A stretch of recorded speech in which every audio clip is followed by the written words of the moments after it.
had broken the Lin Kuei free of Liu Kang's enslavement. We were now masters of our destiny, and could take our place among Earthrealm's great nations. But taking and holding territory would require a vast army.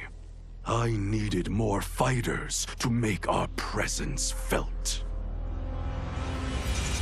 Then I recalled Shang Tsung's dragon warriors. An army of them would be unstoppable.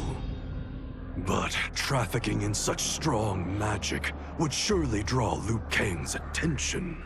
Sector advised that we avoid detection by building our army using science, not sorcery. We've invested much into this endeavor, and we are beginning to see results. Once again proving the depths of Sector's genius. When we are done, all of Earthrealm will honor our desires and heed our demands. If not, they will face the Lin Kuei's wrath.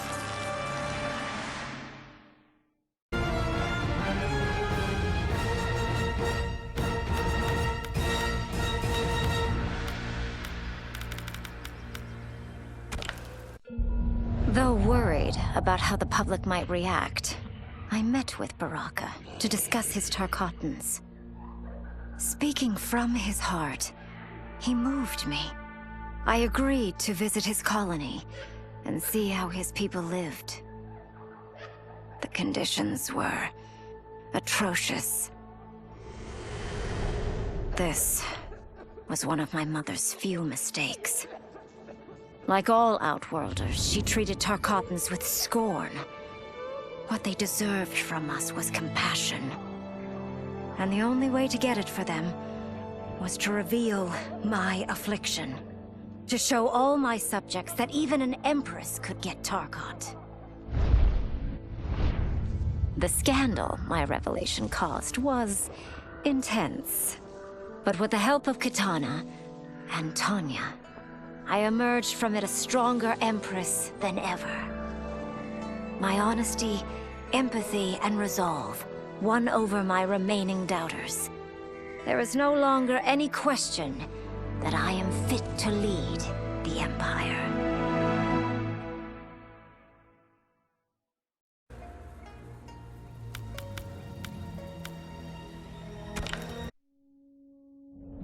After fleeing Outworld, I hadn't expected to return. But then, I also hadn't expected the new Empress to make me an offer I couldn't refuse.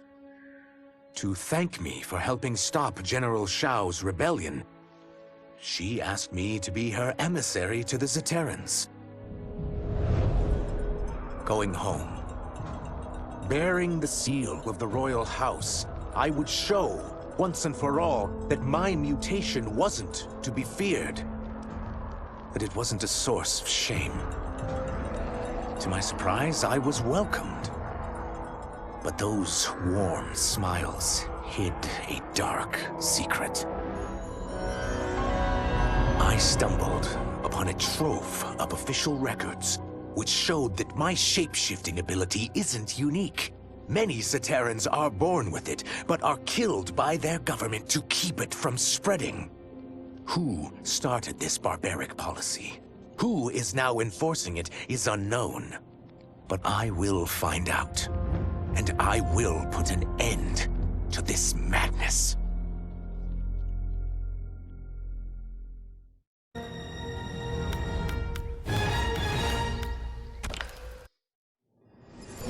Until recently, I hadn't met Li Mei, but I had heard the stories. How the Umgadi's matron superior blamed her for not preventing Emperor Jared's murder. How she quit in disgrace rather than accept punishment. But those stories didn't fit the woman I now knew. Li Mei would never have been so negligent. Eventually, I uncovered the truth. The failures and mistakes which led to the Emperor's murder, they resulted from poor decisions made by the matron superior themselves. They made Li Mei their scapegoat. When the Empress found out, She wanted the Umgadi disbanded. But I convinced her that it could be reformed. To make sure it did, she put me in charge. I am humbled by this sacred responsibility. The Umgadi, my sisters, they are my life. I will not let them be brought down by the acts of a selfish few.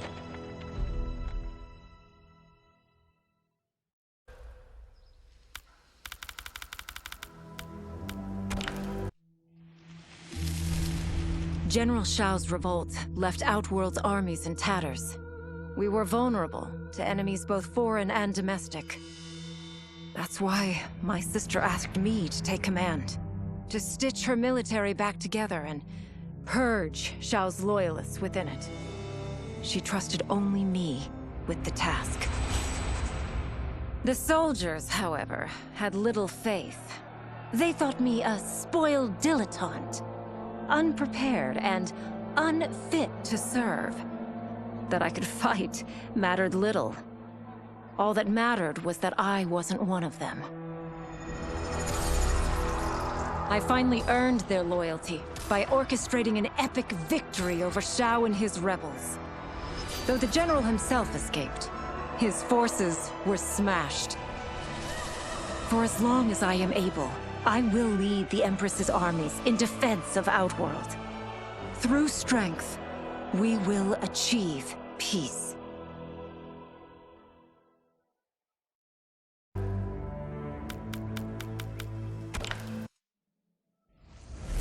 Were it not for my godly counterpart, I would not have survived the battle against Titan Shang Tsung. Meeting him, though, raised questions. Why did I replace him in this new era? Why was I made mortal? Lord Liu Kang told me of his Raiden's nobility and righteousness, about his steadfast leadership in the defense of Earthrealm. He also told me about Raiden's dark side, how he could be consumed by rage and cast aside the rules he otherwise lived by. Making me mortal and incapable of such anger was to keep me from following in his footsteps. Though I understood the reasons why, I felt I had been done a disservice. To survive the coming battles, I may need the edge that only great rage can bring. As the Shaolin couldn't aid me, I sought out someone who could. Someone to stoke the fire within me and teach me to master it. For this, I could have no better teacher than the Shirai Ryu's Grand Master.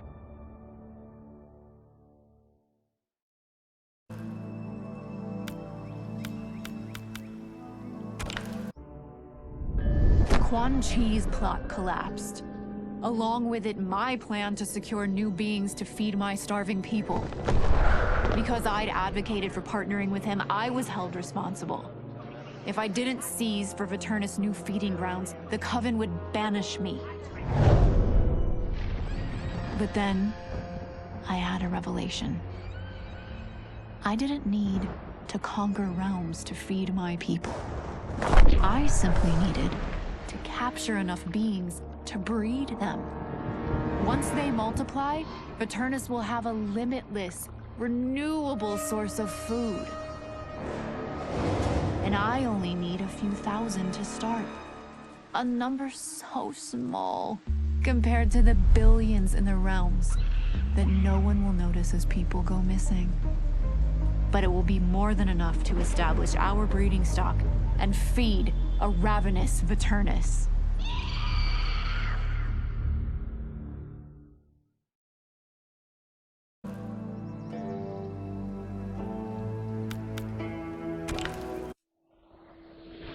My loyal partner had warned me. Reclaiming my power as Keeper of Time might have unforeseen consequences. In this, as in most things, he proved prescient. The process I had undergone did irreparable harm to my body. Taking back my power had cost me my immortality. While my lifespan would still stretch across eons, I would one day perish. And if the war with Titan Shang Tsung taught me anything, it is that this timeline is not safe without a protector. Yet I had never given thought to choosing a successor. Who is it that could replace me and protect my new era? The answer, of course, is Geras. Tireless and meticulous, he is perfectly suited to be entrusted with this grave duty. And no one knows better the temptations of the hourglass. I have no doubt he will be above them.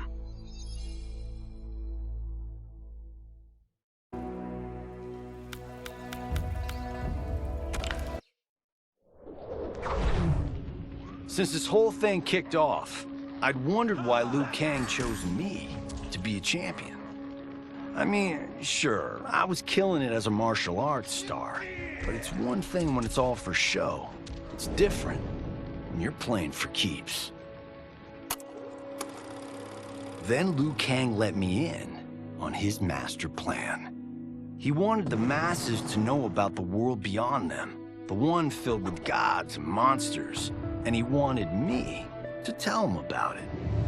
But I knew revealing the truth all at once would be too shocking of a plot twist for most. That's why I pitched doing a bunch of stories, to slowly get people used to it. And if there's one thing I can do, besides kick ass in combat, it's build a cinematic universe. I'm serving up movies, streaming series, games, you name it. I like that I'm doing a public service. And it doesn't hurt that I'm making more than a few bucks. It's the kind of synergy that would make any studio mogul proud.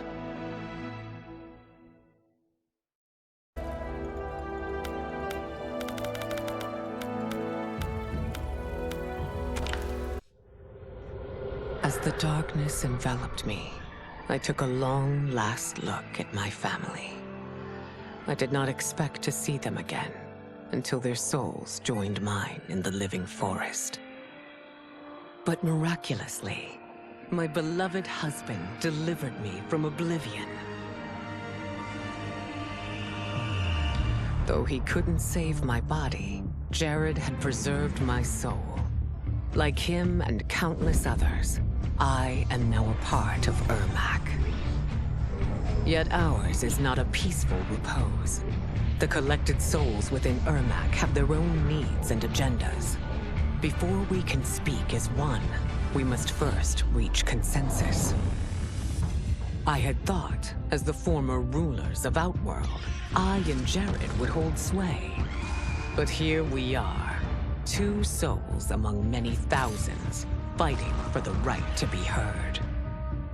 And if there is one thing we do well together, it is fight. We will win the right to govern Ermac as we once had governed Outworld. And we will rule for the benefit of all.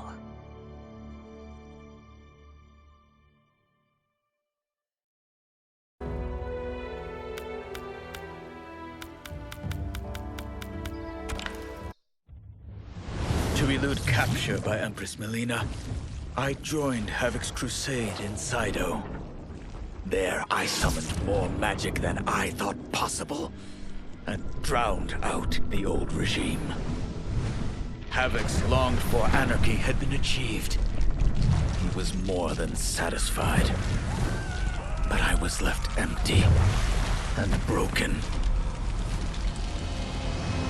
Had I been satisfied as Outworld's High Mage, not let myself be tempted by Shang Tsung, a great city would not now lay in ruins.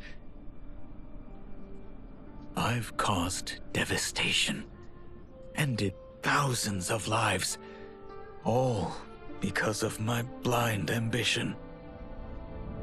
I've betrayed my oath, my sovereign, and my realm.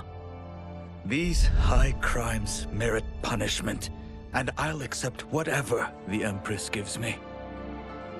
My only ambition now is to one day be forgiven.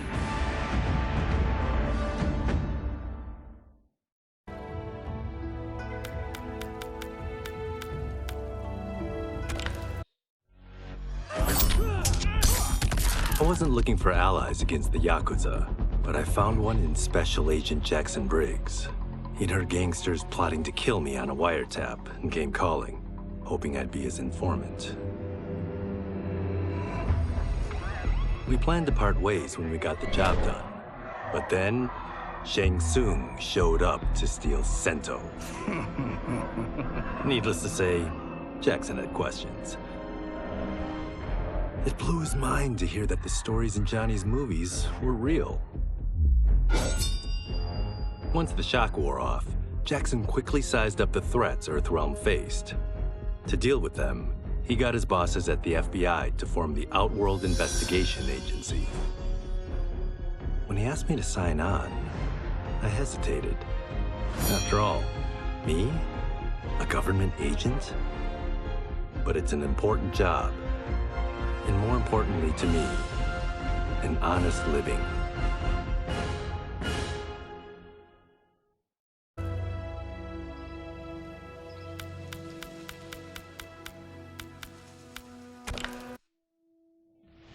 I couldn't believe that Liu Kang welcomed me in Earthrealm, or that he thought me worthy to study with his Shaolin masters. After a lifetime of wishing for one, I finally had a home. But my joy was tempered as I thought about Serena. My shadow sister was still under Quan Chi's yoke, and she deserved a life free of him as much, if not more, than I. Quan Chi and my other sisters proved tenacious, but they were no match for my blade. I snatched Serena from them. Then Liu Kang helped me break Quan Chi's spell. Her mind free of his influence for the first time in years, Serena chose to join me in Earthrealm. My sister and I once again fight side by side. Only now we do so for Earthrealm. Together, we have formed the Order of Light.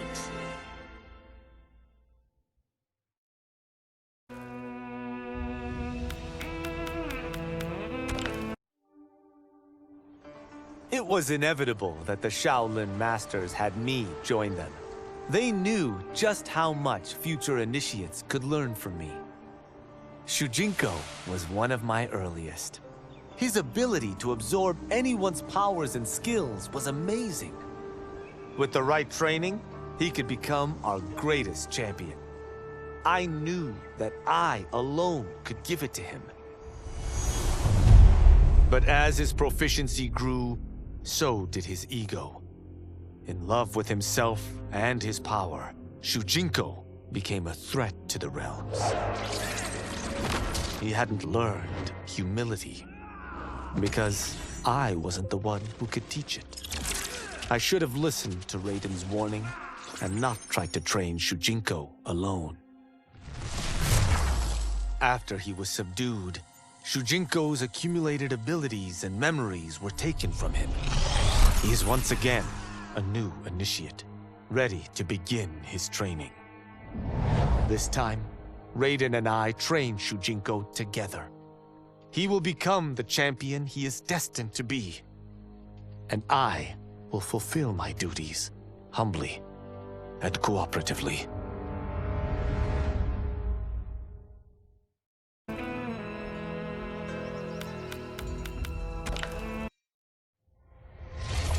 Though the barriers between timelines had been rebuilt, there was no question that they could again be broken. Protecting this timeline would require eternal vigilance, so that it could not fall victim to further outside aggression. But nothing in my countless lifetimes had prepared me for this task. In none of them had multiple timelines ever coexisted. Monitoring them for threats was an entirely novel problem. It would require a novel solution. I discovered that though the timelines no longer touched, their meeting had left them intertwined. I can now secretly surveil all timelines, keeping watch for potential danger. It pleases me to do this service for the new era. Lord Liu Kang may rest assured that it is secure.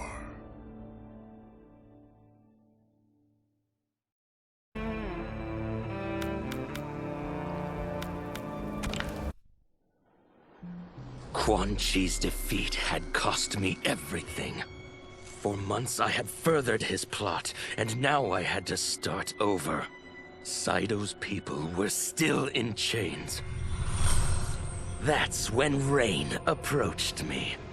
On the run from Empress Melina, he was desperate for help. And though I'd had my fill of sorcerers, this one was different. I agreed to provide him safe haven. He agreed to help topple Saido's government. And topple it we did. Rain summoned a wave so fast, so powerful, that it crushed the capital. Saido's fascist rulers were swept away. My people are finally free. They can chart their own course, needing only to follow their own desires. Their lives are now blessed by anarchy.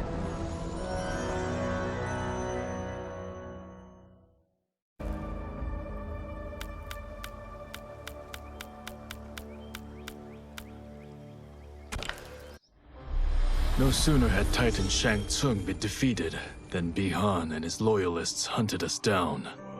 Outnumbered, we fled to Japan. There, we sought refuge from an old family friend. As children, we played together. But Harumi Shirai was a woman now, the head of her clan. Her strength, beauty, and intellect awed me. Also incensed by Bihan's betrayal, Harumi agreed to help me forge a new clan. One that would stand against him and defend Earthrealm.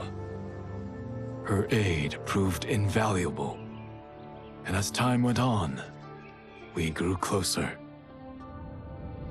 To honor Harumi and pay respects to my new bride, I named the clan after her, calling it the Shirai Ryu. Now the battle against my brother begins in earnest. The Shirai Ryu won't rest until Bihan is defeated, and the Lin Kuei's honor restored.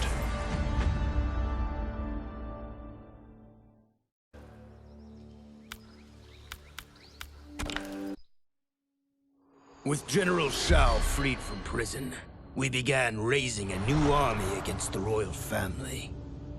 Though many were eager recruits, few were good at soldiering. It was so bad, the general was forced to change tactics. He decided that we needed a doomsday weapon. That weapon isn't a thing, though. It is a monster. Onaga, the Dragon King. The general told me the old legends were true. That his ancient ancestor defeated Onaga, trapping him deep inside Mount Sagan. The Dragon King is still there today. His pent-up fury waiting to be unleashed. Because Onaga is so dangerous, the general wouldn't risk trying to tame him before. But now, he feels we have no choice. Though I likely won't survive, I accept this mission gladly. I can think of no greater honor than to give my life in the general's service.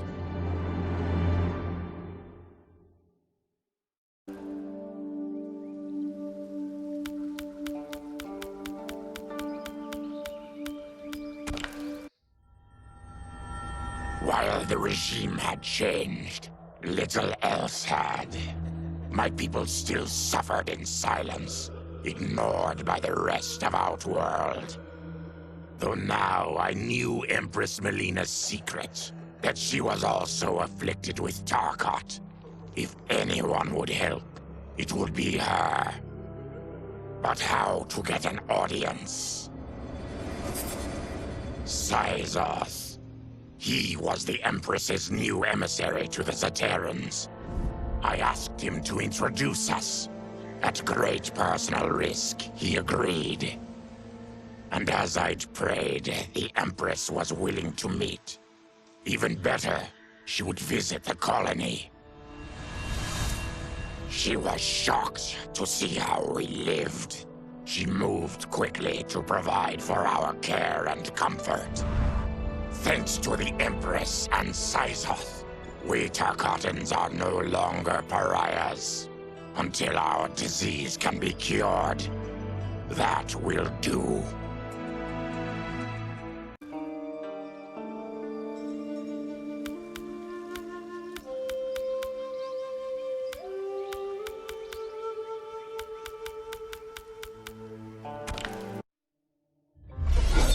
As her reign began, Empress Melina faced many challenges. To meet them, she turned to the people she trusted. Her sister to lead her army, and me to lead her Imperial police. Though I missed Empress Sindel dearly, I was glad my ties with her family had been mended. But while it was an honor to be made responsible for Outworld's internal security, I soon realized accepting the appointment was a mistake. I'm not cut out to be a bureaucrat, nor am I patient enough to navigate the Imperial Court's politics. I was at my best patrolling Sundo's streets, when I could feel the city's pulse and serve and protect its citizens directly. That's why I resigned my post and resumed my role as Sundo's first constable. I end each day knowing I've made a difference.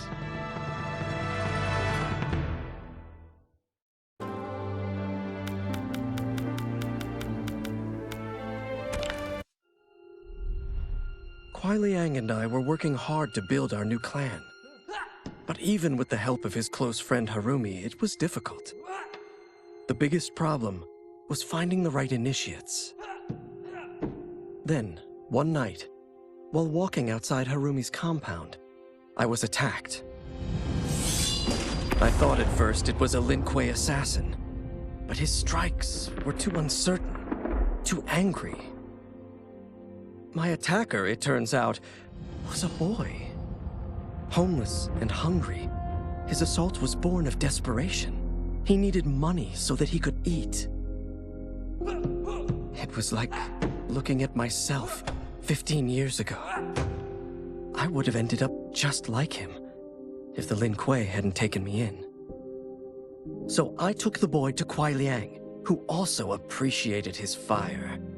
We made him our first initiate. The boy's name? Hanzo Hasashi.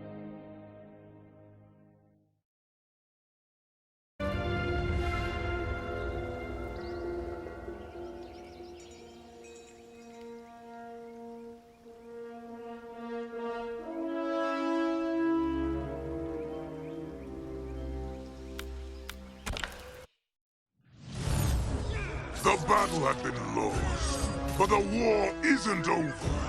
I won't stop fighting until I take Outworld's throne. That they thought Lei Chin Prison would hold me is laughable. Once free, I began planning my next campaign. I would need an unstoppable army to overthrow Melina.